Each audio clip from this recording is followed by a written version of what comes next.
Imagine you're flying over the Atlantic Ocean. It's dark, calm. Then suddenly, both engines shut down.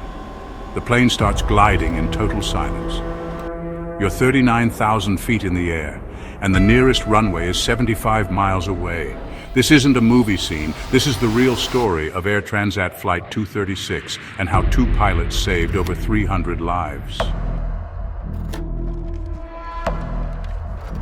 On August 24, 2001, Air Transat Flight 236 took off from Toronto, Canada, headed to Lisbon, Portugal. It was a long flight across the Atlantic with 306 people on board. The aircraft was a modern Airbus A330 known for its safety. Everything was normal at first, smooth skies, no turbulence.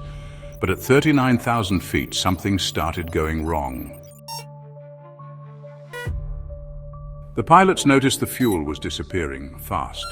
They thought it was just a fuel imbalance, which can happen sometimes, so they transferred fuel from one wing to the other to fix it. But that was a big mistake. What they didn't know was a fuel leak had started. A maintenance error caused a pipe to rub against a fuel line. Slowly, fuel was pouring out at an alarming rate. And then, both engines shut down over the Atlantic in total darkness. Now imagine this, a huge plane with no engines gliding like a bird.